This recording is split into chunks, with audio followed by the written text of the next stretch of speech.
Good evening and welcome to Evanfall Reverie.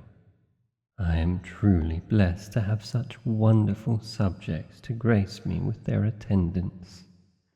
If there is anything I can do to better serve you as your prince, it'd be my privilege to assist.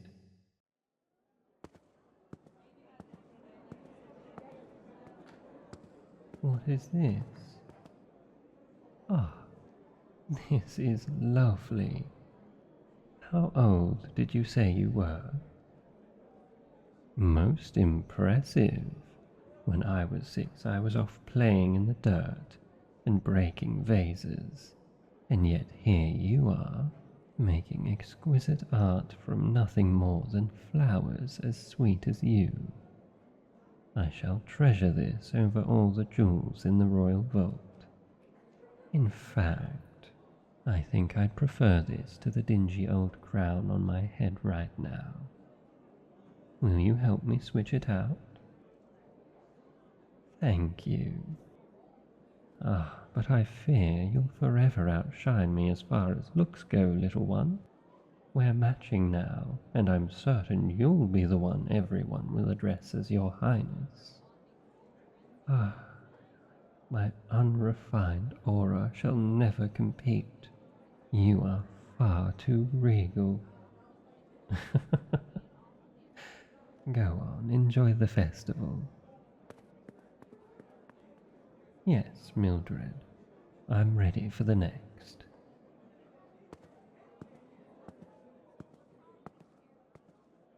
Good evening, and oh, wow. I mean, good evening and welcome to Evanfall Reverie. I hope you're having a lovely night. I'm truly blessed to have such wonderful. There is no need for that. Please. Tonight you are my guest. If anything, I should be bowing to you. See? Valiant. But I'll match you angle for angle. Actually, I should be bowing even lower, like this.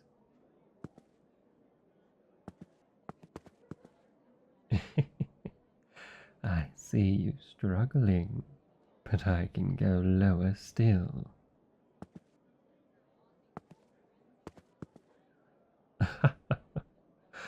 As fun as it is to test the limits of my spine's flexibility, I find the view of the floor far less enchanting than yours.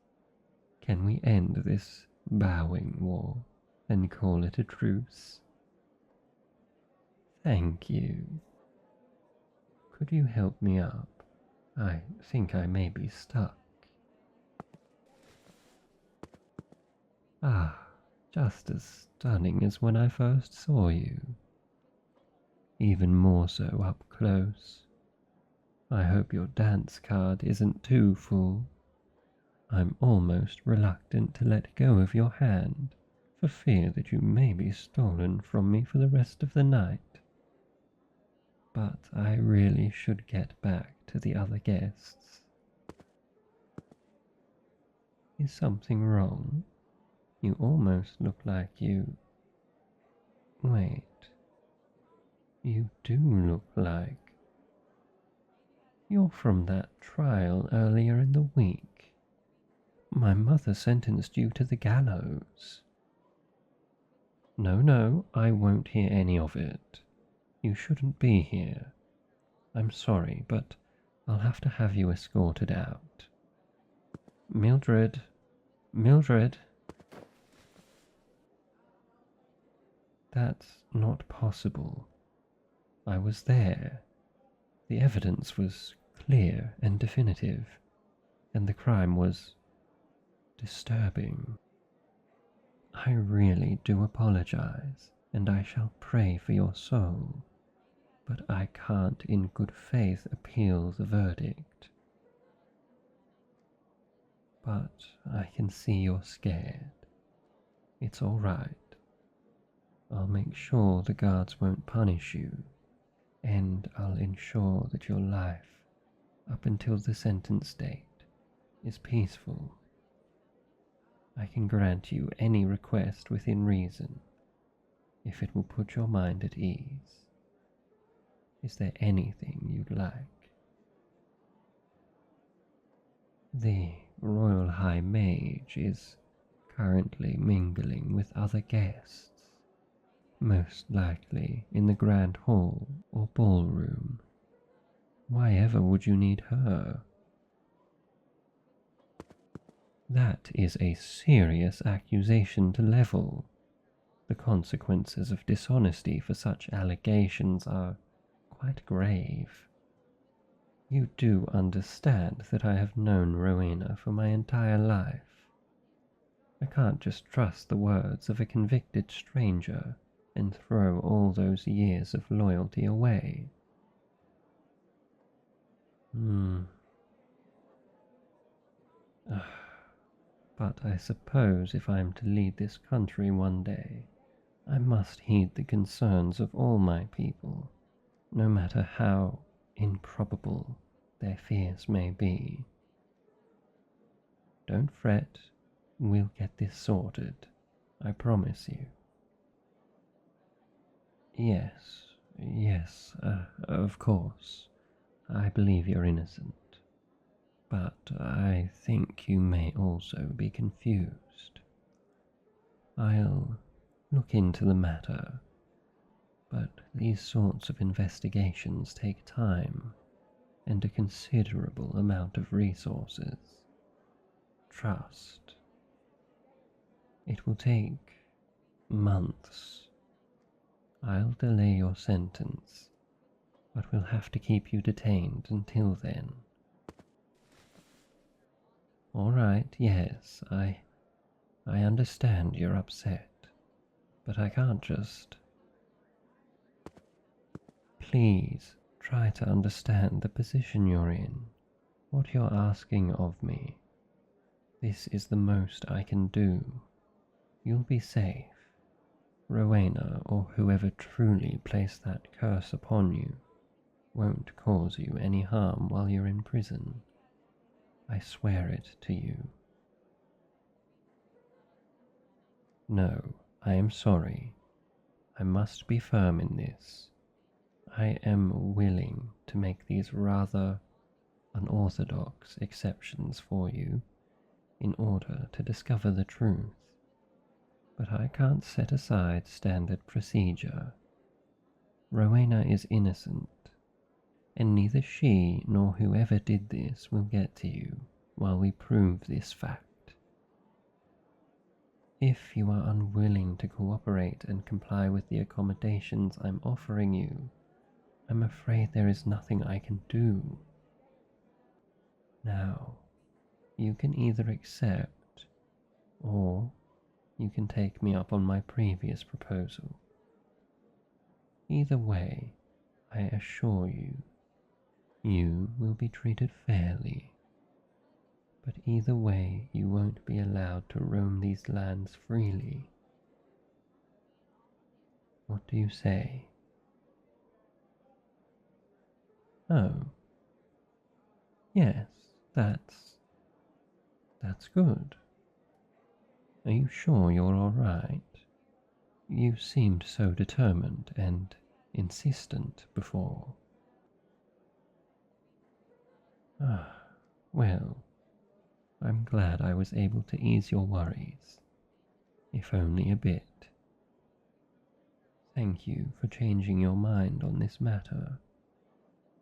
I'll have Mildred come and discreetly escort you to a guest room for the night, and we'll return you to the prison in the morning, to a better and more secure cell, I promise.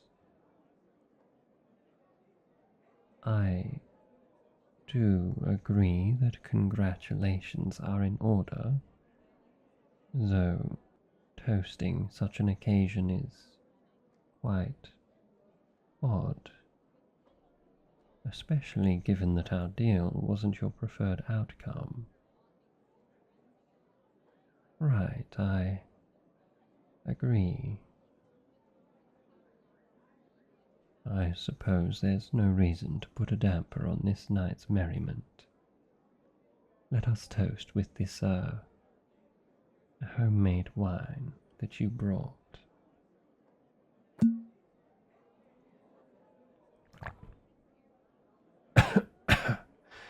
Oh, wow. That's, that's got quite the kick to it. Very, interesting flavors. You said you made it yourself. Yes, of course, it's delicious. Pardon me, but I think my palate isn't quite refined enough for this, recipe. This really, this really, really. Huh. Forgive me. The mere sight of your face, every thought I had seems to have escaped me just now. Am I? Surely I must be asleep, for you could be nothing but a dream come true. I. Will you come to the ballroom with me for a dance? Oh, of course. How silly of me. I. You're probably preoccupied as of now, and you surely have more matters to attend to, other guests to dance with, and you. It's only that which is worrying you. Well, it's true that Rowena will be dancing, but you have nothing to fear. You're right. How could I not have thought of that? The weather is quite nice. Will you join me for a walk out in the garden then?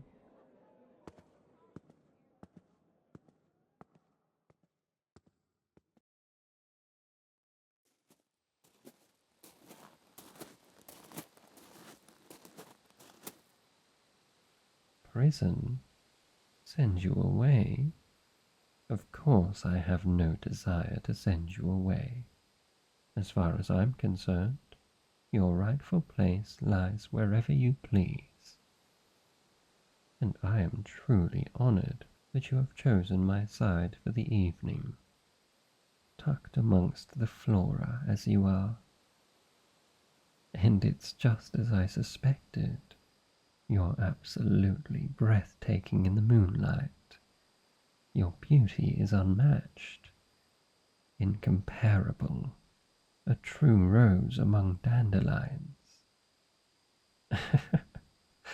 Or should I say a rose rising above the other roses?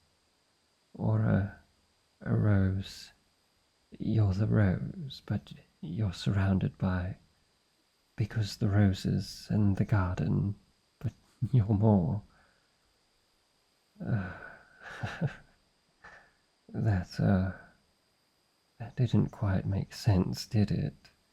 I'm sorry, I've suddenly found it hard to think about anything else with you here in front of me. You're quite distracting. Pardon my staring, it's hard to stop looking at you. I can't decide what you resemble most. I'm inclined to believe that you're a fairy tale come to life, trailing odes and ballads, testaments to your legendary magnificence. Or perhaps you're a fallen star, a being born from my every wish, hope and promise glittering in your cosmic stride. Or maybe you're an angel, a divine vessel, the answer to all my prayers. I don't think any of those are quite right. No, you couldn't be a living fairy tale, For the beginning of our story together is just being written, is it not? And you couldn't be a fallen star. More likely that the stars themselves are drawn to your brilliance, gladly falling down to the earth just to be nearer to you. And you couldn't be an angel, for the worship I intend for belongs to that of gods, not messengers. Besides that alluring gleam in your eyes holds devilish charms. You're probably more akin to a beautiful calamity and wonderful chaos, glorious as a tempest, leaving nothing in your path but the wreckage of my soul. If you were a plague, you'd strike anyone down with incurable heart sickness. You are surely a devastating mistake that I can't help but make. Heartbreak taking a human form, a perfect tragedy from which I shall never recover. But if you'd like, I would happily construct fairy tales dedicated to your mythic beauty. My heart is full of riotous symphonies that beg to tell your tale, praises for you in the form of song. And if you'd like, I would gift you the stars, moon, and sun themselves. Celestial bodies belong to the divine skies of paradise, and what could be more heavenly than you? And if you'd like, I would dedicate the rest of my days in ardent exaltation of you, a faithful and devout supplicant, forever a servant to your divine will. Your Highness, why so formal? For you I am anything but your sovereign. Have I not just declared that I am your bard, your astronomer, your priest, whatever princely dignities I possess? Fall away at your presence, for before you I turn a fool. There is no need for such titles and honorifics between us, though I have many ideas for what I would like to call you. Mine, mostly, but I'd also be content to address you as my dear, my darling, my love. Yes, those sound quite fitting. I wish to say them for ever and always. I wish to say them so often that they become your true name. I wish to shout them from the highest mountain, so that all may hear and know what you are. My dear, my darling, my love.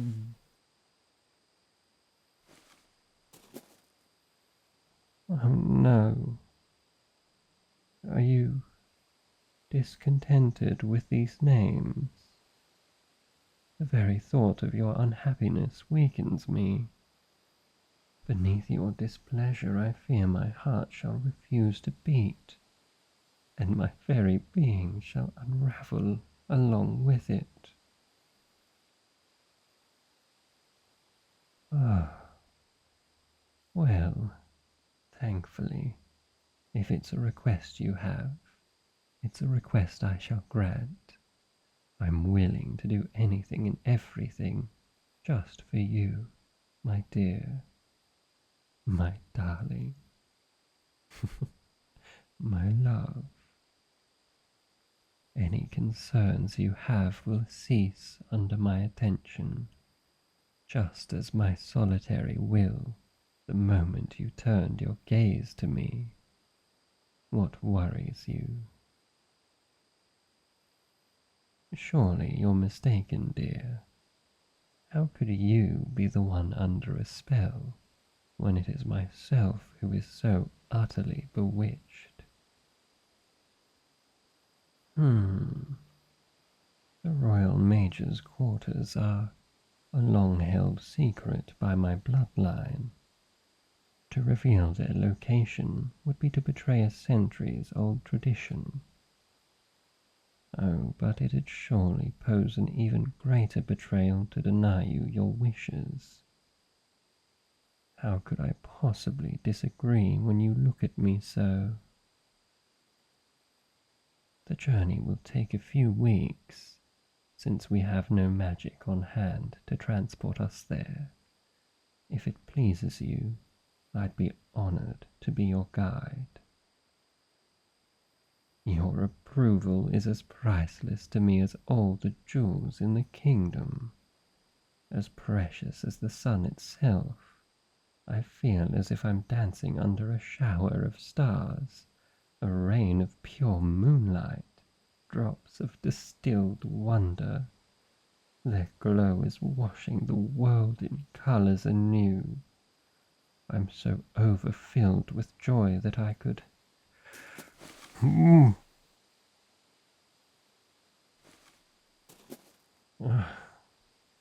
Sorry. I simply can't wait for our quest to begin. What plans do you have in mind for the Royal Mage's Keep? I see. You wish to partake in a bit of larceny.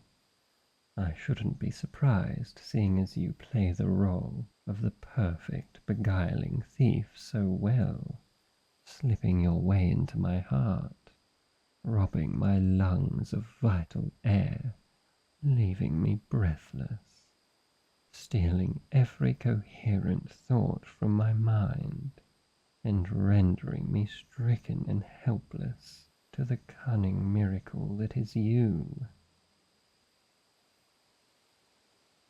No, I'm not tired at all. Are you thinking of retiring to bed so soon? A thief and a murderer, it seems.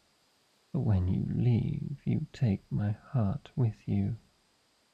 My dreams bleed out and wither away, leaving behind only the corpse of my essence. And yet I can't even bring myself to condemn you.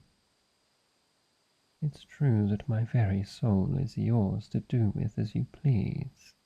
I am at your mercy. By your whim you may choose to snuff it out, or tear it to shreds. Such are your rights as its master. But equally, by a single word from your lips, watch as you bring me to life. Whatever gave you that impression? I feel completely fine. You, on the other hand, seem a touch tense, disquieted. Don't tell me you truly would like to sleep now. Let's have one more drink, shall we? Perhaps more of that wine you made. Nonsense, it's not so bad. Anything that you make I will cherish and love forever. One more glass couldn't... Oh, I understand. And who am I to stop you? My resolve is as insubstantial to your will as a veil of mist against the radiance of the sun, especially given that you're so insistent. I do hope I did nothing to offend you in trying to drink more of your special wine. Please, allow me to atone. I only wanted this night to never end. I'd felt as if I'd been given the world, and this still holds true. I'm only sorry I can't return something of equal value to you in kind. Can we at least finish our tour of the gardens? I could make you a crown of flowers, just like the one on my head right now, and... My dear, I'm confused. Why are you saying these things? You've done no wrong. You have taken nothing from me. Why must you feel guilty? Anything that I have and am is already yours. But though I may not understand, I see that you're apprehensive. If it is your wish, you are absolutely free to leave for your chambers. I had only wanted just a few moments more with you. I would be lying if I were to say your presence won't be missed. The night feels so much more alive with you by my side, magical even, and I have reason to believe that this feeling would have persisted until morning and beyond. Is it possible to already miss you? You're right. I suppose there is tomorrow, and the day after that, and the day after that, and all the days after until the end of time itself. And still my love would remain. I hope you have a good night, my dear, my darling, my love.